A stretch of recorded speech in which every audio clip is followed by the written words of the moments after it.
أعوذ بالله من الشيطان الرجيم بسم الله الرحمن الرحيم ويستفتونك او دوی تپوس کیستانا فی النساء د خزو په حق لباندې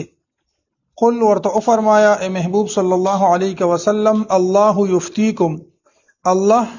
حکم درکې تاسو ته خپل معنا ويستفتونك دی فتوا غواړي او قل الله یفتیکم الله فتوا درکې تاسو ته یعنی الله حکم کوي تاسو ته فیهن د دې خزو په باره کې وما یطلع علیکم او هغه سوچ لستل شي په تاسو باندې فل کتاب په کتاب کې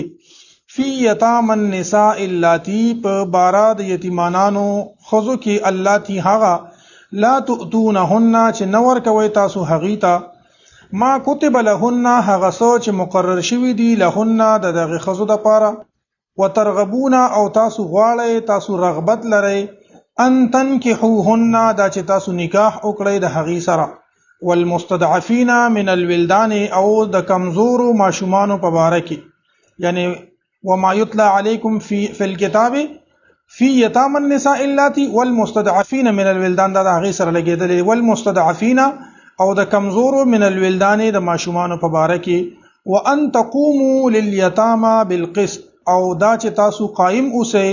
د پاره د یتیمانانو په انصاف سره وما تفعلوا من خیر او هغه سوچ کوي تاسو د نیکینا فإن الله كان به عليما نو بشک الله تبارک وتعالى په هغه باندې علم لرونکی دی عربو کې دا طریقه و مخکې د هغه ذکر شوی چې کومې جنکې بوي یتیمانان بوي هغه له نه په میراث کې حصہ ورکوله نه به واده د هغه د مرزه مطابق کو نه به د واده په معاملې کې څه اختیار او کدا سی به وشو چې دغه جنیبه د شکل او صورت نه بخښتا و نو په خپل مرزه باندې به یا به ور سره په خپل نکاح وکړه یا به په خپل مرزه باندې د هغې نکاح وکړه او د هغې هغه مہر به د وارثانو په خپل باندې واغستو دا مہر د زنانه حق دی کدا زنانه په خپل خوخه باندې پلار لور کوي او که خپل خاوند ته واپس ورکړي دا د دې خوخه ده دا مہر د زنانه حق دی نو دی به دا مہر په خپل واغستو او دغه جنیبه بل چاته واده کړه او کله د جنیب خپل مال حال ډیرو نو بیا به د جنیب په کور باندې ناستوا او په کور باندې به زړه شو خو بل چاته به ودول نه چې بیا به د دې د حصہ د برخه دی لور کول غواړي نو الله تبارک وتعالى د دغه خبرونه منع وکړه چې تاسو د یتیمانانو له تاسو مہر نه ورکوي او غواړي چې تاسو ور سره په خپل نکاح وکړي نو دغه د کمزوري ماشومانانو متعلق او د دې په باره کې احکام الله تبارک وتعالى په قران کې ذکر کړی دي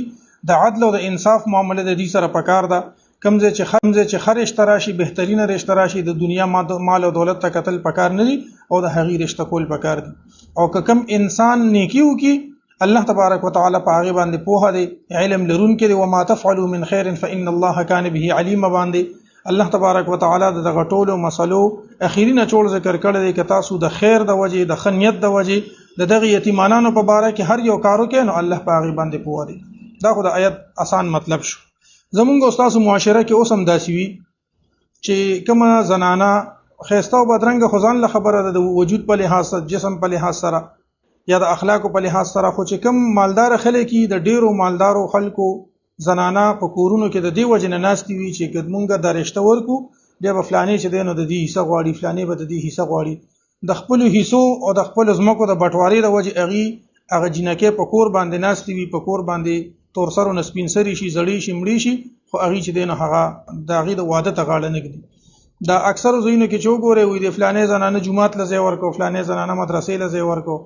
او دا شپږ تروریانې په کور دي اووه تروریانې په کور دي دا هم د دې وجې چې هغې په کور باندې ساتلي وي بس هغې ته بیا هغه اخر کې خپله حصه څه میلو شي ورته وایي دا لس مرلې ځای دی دا وستا په نوم باندې جومات له ورکو نو بس هغه هم خوشحاله شي زمونږ له خوا هم نه راکوي که جومات له ورکه نو لا ښه به شي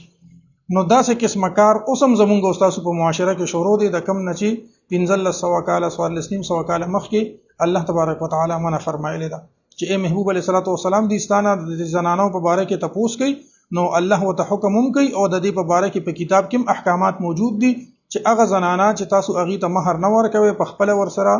د نکاح خواهش لري یا کمزوري ماشومان دي د هغه ټول په باره کې تاسو د عدل او د انصاف نه کار واخلئ او کسنې کیم تاسو کوي نو الله ته د هغه علم دی. ويستفتونک او دوی تپوس کوي دستانه فی النساء د خذو په باره کې قل ورته او فرمای ای محبوب صلی الله علیه وسلم الله یفتیکم الله فتوا درکې تاسو ته یعنی حکم کوي تاسو ته فیهن د دغه خذو په حق له وما یتلا علیکم او هغه سوچ لستل شي په تاسو باندې فی الكتاب فی کتاب کې فی یتام النساء اللاتی فی یتام النساء د یتیمانانو زنانو یتیمانانو جنکو په حق لا اللاتی هغه لا تؤتونهن چې تاسو نور کوي هغه ته ما کتب لهن هغه مہر چې مقرر شوی د دوی لپاره مہر به ولا مقرر کو په خپل به وسره نکاح وکړه بیا به ولا محرم نور کو نو مہر چې دا فرض دی وترغبون او تاسو غواړئ ان تنکحوهن چې نکاح وکړئ د دغه زنانو سره والمستضعفین من الولدان او د کمزوري ماشومانو په باره کې یعنی دغه حکمونه د کمزوري ماشومانانو په باره کې هم دي وان تقوموا او دا چې تاسو قائم اوسئ لیلیتاما د یتیمانانو په حق لا بالقسط په انصاف سره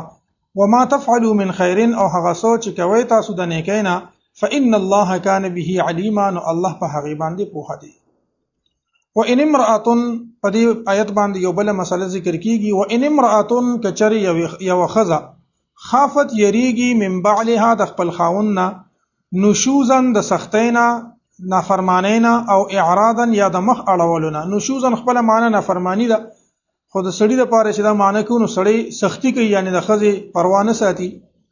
نشوزن د سختینا یا نشوزن د بے پروایینا او اعراضا یا د مخ اړولونه فلا جناح علیهما نو نشته د سګونا په دې دواړو ان یصلحا چې صلح وکړي بینهما په خپل منځ کې صلحا په صلح کولو سره والصلح خیر او صلح خدا صلح خسیز دی واحضرت الانفس او حاضر کړی شوی دي نفسونو ته الشح شمتیا وان تحسنوا وتتقوا او کتاسو احسانو کې او پرهیزګاریو کې فان الله کان بما تعملون خبيرا پس بشک دی الله تبارک وتعالى په هغه سو چې تاسو کوي خبيرا خبردار. په دې آیت کریمه کې دا مسله ذکر کیږي یو خزه ده او هغه د خپل خاوند د طرف نه د زیاتینا یا د مخ اړولو د وجه نه یریږي یو خزه ده هغه ته د خپل خاوند د طرف نه دا یو یره ده چې د خاوند زمانہ بل طرف ته وړي د سعذر د وجه نه یا د بل څه وجه نه نو که هغه د سره صلح وکي په خبره باندې خپل حق وته سپریګ دي نو دا صلح الله فرمایي چې دا صلح جایز هم ده او دا صلح خیر هم دی. بل فرض مثال دا سړي یو سړی دی د هغه خزه بیمار ده بچی نه کیږي یا همیشه د پاره مریض ده د ټول عمر مریض ده داسې بیماری بعضی وخت کی وي چې هغه انسان ته ولګي بیا د ټول عمر وي الله دې موږ تاسو ټول بچو ساتي نو کدا سي بیمار وي یا هغه د ټول عمر د پاره د هغه اولاد نه کیږي یا د هغه ظاهري شکل او صورت لکه د قرضداري پشانی چې بس سړی کور ته راځي وي قرضدار راته ناشته ظاهري شکل او صورت هم چې دنه هغه خنوي یا طبيعت داسې وي چې لکه بس سور مرچکی وي نو سړی ته نتنګي او سړی وګواړي چې زه د خزه پرېږدم د خزه نه جداواله اختیار کوم اوس که خزه ته پته ولګي او خزه په خوشاله و خو بس خبره بیا ټیک ده او که خزه وای چې نه زه د خاوند نه جدا نشم خپل طبيعت هم نه برابرۍ شکل او صورت ول الله دا سه ور کړل چې هم نشي سمولې که کوم بیماری دا سه د غم د په اختیار کې نه ده نو کدا په دې وخت کې د خپل خاوند سره صلح وکي په خبره باندې نو الله فرمایي چې دا صلح خلا یعنی صلح وسره دا شي وکي چې بل فرض خاون ته وي چې زما 1000 روپے خرچه کیږي خیر دې زب په 15000 گزاره کوم یا چې دینو د سړی د یو نه زیاتی بیبیانی وی او ورته وي چې خیر دې زدا خپل وخت د تعالی د فلانه بیبی له درکوما مال وخت مرا کوه یعنی دا خزه چې په هر طریقه باندې خپل حق نه دستبردار کیږي خپل حق نیمه لګي کمی هر څنګه باندې خاون رضا کی چې د طلاق نوبت پکې را نشي نو دا خزه وغواړي چې طلاق نو واقع نشي دا جداوالی د دې کم تعلق نه د دې کم خرچې نه د دې لګ تعلق دا لګ تعلق د جداوالی نه د طلاق نه دا بهتر دی نو الله فرمایي کدا سی یو خزوي چې هغه د خپل خاوند د طرف نه د زیاتی نه یریږي یا د دین یریږي چې دا خاوند برانه بل طرف ته مخواړي نو په دې دواړو باندې په دې خزه او خاوند دواړو باندې څه ګناه نشته کدي په خبره باندې په خپل مینس کې چې دینو هغه صلح وکي دا په هغه صورت کې چې کله یو خزه د خپل خاوند سره اوسېدل غواړي او هغه طلاق له ترجیح نه ورکي او که طلاق له ترجیح ورکي دا غي بیا مخکې حکم را روان دي خو به هر حال الله فرمایي چې صلح کې بهتري ده په طلاق کې بهتري نه ده او ابغض المباحات الى الله الطلاق په جایز کارونو کې چې د الله کوم سیز ناپسندیده دي کوم مبغوض دي کوم د الله نه دي خوښ نه هغه طلاق دي نو به هر حال د طلاق نه بیا صلح په یو صورت باندې خد داسې په شریعت کې د دې مثالونه موجود دي د نبی علیہ الصلوۃ والسلام یو بیبي و هغه نبی علیہ الصلوۃ والسلام دا غوښتل چې زه دیلا طلاق ورکه مدینه جداواله اختیار کما ناغي ورته وی چې مال مزبستا سو پنوم باندې یم او مامو پر تفصیلی خبره ده د امت د تعلیم د پاره دا کارونه د نبی علیہ الصلوۃ والسلام یا افعال یا اقوال دا د امت د تعلیم د پاره کده یو سړی یو خزه سره بالکل نه لګي بالکل ور سره نه لګي نو دواړه د خپل منځ کې صلح وکي او بیا د هغه مطابق خپل وخت دین هغه تیری الله فرمایي چې واحضرت الانفس الشح انسانانو ته شومتیا لاحقه ده انسانان شوم دي او چې په دې خزه باندې لزر روپې میاش لګي نو بل خزه باندې زو کوم نه هغه به سمې نه باغي 15000 روپې میاش هم نه لګي نو داسې اوس خو کیسه بدله ده خو مخکې به داسې صورتحالو چې کله به خلکو سلور ودونه کول نه هغه به دغه سوچ او فکر ډیر کو اوس خدا سي چل دی چې د سړی چې سونه وس کیږي کنه چې یو میخه لاله کیو بیا خلی له روټیو کیو بیا پکې مولانو له روټیو کیو بیا پکې چې دین خپل خپلوانو له روټیو کی نو کله هغه ولې ک روپې وس کیږي نه هغه 15 لک روپې لګولي په ټول عمر کې بل واده بیا نشي کولونه کوي او دغه شته خزه زړه دا او بوره دا او کار سي دي نو دین بیا خو دې خو کیږي تاویږي را تاویږي دي 15 لک روپې به لګولي دي خجی نو انسان شوم دی نو داسې قسمه خبره کده انسان ذهن لرازي نو صلح پدې کې بهتر ده زه هم چې غنې پوه شو په تاسو و ان امراه او کچر یا وخذا خافت یریږي من بعلها د خپل خاوند نشوزن د زیاتینا او اعراضا یا د مخ اړولنا فلا جناح علیهما نو نشته د سګونا په دې دواړو باندې ان یصلحا چې دا دواړه صلح وکي بینهما په خپل منځ کې صلحا فصلح کول سره صحیح صلح وکي والصلح خير الله فرمایي چې صلح بهتره ده واحضرت الانفس او حاضر کړي شوی دی اخودل شوی دی په نفسونو کې الشح شومتیا وان تحسنوا وتتقوا او کتاسو احسان کوي او تقوا کوي تقوا اختیار کوي فان الله كان بما تعملون خبيرا نو الله تبارک وتعالى په هغه سوچ تاسو کوي خبيرن خبردار دی ولن تستطيعوا او تاسو هرگز طاقت نشئ لرلی ان تعدلوا بين النساء چې تاسو عدل کوي د خزو په مینس کې ولو حرستم اگر که تاسو ډیر حرس وکي ډیر خواهش وکي ډیر کوشش وکي فلا تميلون پس ممایل کېږي کل الميل پټول مایل کې دو سرا فتذروها چې پرېګ دی تاسو د غبيبي کل معلقه په شانتا د زوړندې وان تصلحوا وتتقوا او که تاسو اصلاح وکړي او پرهیزګاری اختیار کړئ فان الله كان غفور الرحیم نو بشک الله تبارک وتعالى دی بخون کې او مهربانه ولن تستطيعوا ان تعدلوا بين النساء ولو حرصتم دا یو داسې جمله ده چې الله فرمایي چې تاسو سړی د یو نه زیات ودونه کوي نو تاسو د دې په مینس کې عدل او انصاف بالکل نشئ کولی ولو حرصتم اگر که تاسو کوشش وکړي ګوره یو ظاهری عدل او انصاف ته الله فرمایي چې مثنا وثلاث ورباع فان خفتم الا تعدلوا فواحده الله فرمایي چې تاسو عدل او انصاف نشئ کولی فواحده نو یو نکاح کې دوه او درې او څلور مکوئ اغل د چې کوم عدل دی هغه ظاهری عدل دی ظاهری چې کوم مطلب یو انسان یو خزل 100 روپے ورکې نو بلې لبم 100 روپے ورکې که یو خزل کمه کپڑے دی بلې لبم غالي اگر چې هغه سوشل میډیا باندې د دې خبرې هغه روایت مختلف دي کنه هغه یو سړی واده کړو دوه خزې نو ډیر زیات په عدل او انصاف سره بیکار چلو یو له به سرول بل له به مرول بل له به سرول به دی ول لم رول وی قدرت کارونه دا و چې هغه دواړه خزې په یو ورځ باندې مړې شو چې مړې شوې نو ویدو د کفن دفن تنظیم او قبرونه مول یو ځای جوړ کړل او د کفن دفن تنظیم مو جنازې مول په یو وخت په یو ځای باندې مقرر کړل چې کله د جنازې کټونه وی د کور نه وتل نو ویدوي چې یو به مخ کې وزي بل به روستو وزي بیا به د بل خفي نو په کور کې یو بل دروازه جوړ کړه او یې چې د دواړه جنازې به د کور نم په یو ځای وزي دواړه جنازې هم په یو ځای وباسلې جنازه او شو کفن دفن شو د شپې چې سړی ود شو یا کشر خزه په خوب کې ولي هغه وته ځانه خپېما ویولې یا بل دې په نوې دروازه هوا سلام سره په سړه دروازه هوا سلام نو داسې سوزونو کې چې کم کې انسان خپل کوشش کوي په ظاهري سوزونو کې عدل او انصاف وکړي یو د زړه تعلق دی د زړه تعلق دا دی چې هغه د یو زنانه اخلاق بدلوي فطرت بدلی سوچ بدلی خبرې بدلی د یو انسان د بل انسان نه ډیر مختلف دی د یو انسان د یو ګوتې دا بند نه دی د یو ګوتې دا مونږ چې ته بایومټریک وایو دا یو ګوته بل فرض زما د ګوتې دا نخې نه دي دا نخې دا په ټوله دنیا کې د بل چا نشته دغه شانت تاسو چې کوم د ګوتې دا نخې دي کنه نو دا د ټوله دنیا د خلک وایي کنه وی دا خزي یو شان یو سړی یو شان یو دا څه خبرې دي چرم یو شان نه دي من وجهن به یو خبره به یو شان به یعنی خزم چې دینو یو پوزه دا دوی غوګونه دي دوی سترګې دي خو هر انسان د بل انسان نه مختلف دی، ځکه چې د ګوتو د بندونه چې دي د ګوتو د پورونو کې دا نخې، ټول انسان خو پرېده صرف د ګوتو په سر کې چې دا کومې نخې دي دا نخې د یو انسان د بل انسان سره په ټول کلی کې نه، په ټول پاکستان کې نه، په ټول دنیا کې دا نه میچ کیږي د یو بل سره.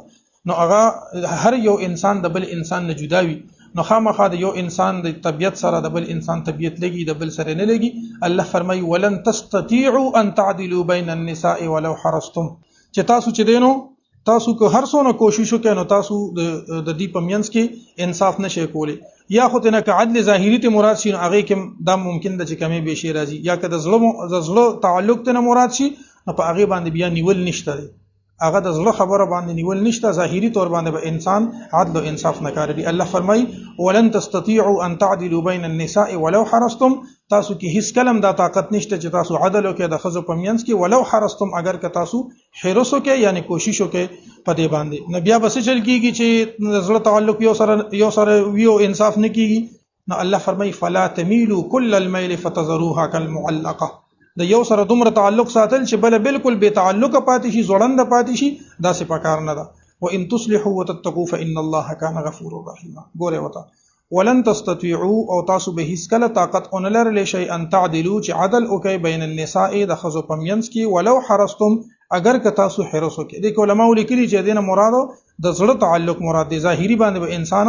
د عدل انصاف کوشش کوي. فلا تميلوا پس تاسو ممایل کېږئ کل المیل په پورا مایل کېدو سره، تاسو مکهږئ په پورا کېدو سره یوې ښځې ته، فتذروها چې پرېږدئ هغه کالمعلقه په شانت د زوړندې. وان تصلحوا وتتقوا که تاسو اصلاح وکړئ او پرهیزګاري وکړئ فان الله كان غفورا رحيما، پس بشک الله تبارک وتعالى بخونکی او رحم کوونکی دی. وان يتفرقا او کچری دا دواړه جدا شي یغني الله نو بے پروا بکی الله تعالی کلن هر یو کس من ساعته د خپل فراخینا، وکان الله واسعا حکیما او دی الله تبارک وتعالى خاوند فراخی او خاوند حکمت. اوس الله حکم بیانی یو خزو خاوند د اغي په مینس کې وخت نه تیری، مجبوری راشي اگر چې دا کار د الله خوښ نه دی او صحیح نه دی، خو چې یو انسان یو سړی د په یو داسې خزه باندې وړي چې هغه د ژوندۍ عذاب شي، یو خزه په داسې سړی باندې وړي چې د هغه ژوندۍ عذاب شي، یعنی صرف کمزوري په خزه کې نه، سړی بعضی وخت کې نشي وي، چرسي پوډری وي، بل څه مسلې پکې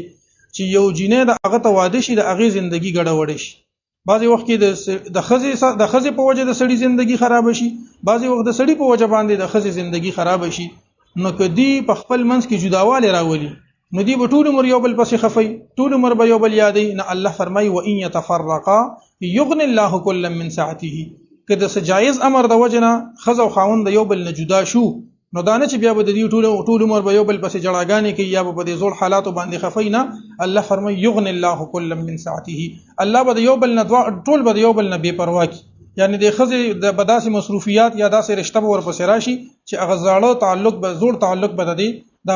دې پسړه کې پاتې نشي، یا که یو سړی دی هغه په داسې مشغولتیا کې یا داسې واده به وکړي چې هغه د غزاړه چې کوم تراخه په ژوندۍ کې راغلیو دا به الله تبارک وتعالى ختم کی. نو په الله باندې باور او توکل پکار دی. و ان يتفرقا او کچری دا دواړه جدا شي یغني الله نو بے پروا بکی الله کل من سعته هر یو د خپل فراخینا په خپل فضل باندې. وکان الله واسعا حکیما او دی الله تبارک وتعالى خاوند فراخی او خاوند حکمت. ولله ما في السماوات وما في الارض او الله د پاره دی هغه څه چې په اسمانونو او په ځمکه کې.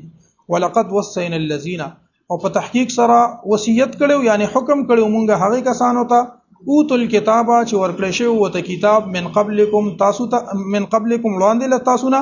و ایاکم او تاسو ته هم ان اتقوا الله چې او یریږي د الله نه. و ان تکفروا او که تاسو انکار کوئ فان لله ما في السماوات وما في الارض نو د الله د پاره دی هغه څه چې په اسمانونو کې دي وما في الارض او هغه څه چې په ځمکه کې دي. وکان الله غنیا حمیدا او دی الله تبارک وتعالى بے نیاز او استایل شوی. نور آیت مطلب آسان دی، دا یو حکم پکې عام دی، دا سی یو سیز چې الله مسلمانانو ته حکم کړی دی چې پچا باندې تورات نازل او اغه تم حکم شوی دی، پچا باندې زبور او انجیل یا نور صحیفه نازل وي اغه تم الله حکم کړی هغه دا ان اتقوا الله د الله نه اوریږي، تقوا اختیار کې. او ما د تقوا په باره کې تاسو ته ویلي و من يتق الله يجعل له من امره يسرا. دا تقوا دا سی یو سیز دی چې الله دې ټول مسلمانانو ته چې څومره مسلمانان د نبی علیه الصلاۃ والسلام امتیان او دا غینه مخکې چې څومره مسلمانانو ټولو ته الله حکم کړی دی چې تقوا اختیار کړي او څوک چې تقوا اختیار کړي په هغه باندې بیا وروستو اتیشتمه سپاره کې ومن یتق الله یجعل له من امره یسرا څوک چې تقوا اختیار کړي الله به د کارونه آسان کړي ومن یتق الله یکفر عنه سیئاته ويعظم له اجرا څوک چې تقوا اختیار کړي الله تبارک وتعالى به د ګناهونو اوريږي او د بلوي اجر ورکړي ومن يتق الله يجعل له مخرجا ويرزقه من حيث لا يحتسب وڅوک چې تقوا اختیار کړي الله به د مخې کولو کی او د داسې زینب رزق ورکړي چې د په وهم او ګمان کې نو د ټولو کارونو د رزق د فراخې لپاره د خپل مخې د روانولو لپاره د خپل ګناهونو د ریجولو لپاره او د خپل شان د اوچتولو لپاره او د خپل دنیا او آخرت د کارونو اسانولو لپاره یو فارموله د وغدا د ان اتقوا الله چې انسان په خپل معاملاتو کې د الله نه ویریږي او چې کله د الله نه انسان یریږي د ټول معاملات ټیک ځکه الله فرمایي چې مونږ تاسو ته مخکې چې کوم خلکو ته اهلی کتاب وتا کتاب ورکړي شي کوم اهلی کتاب وتا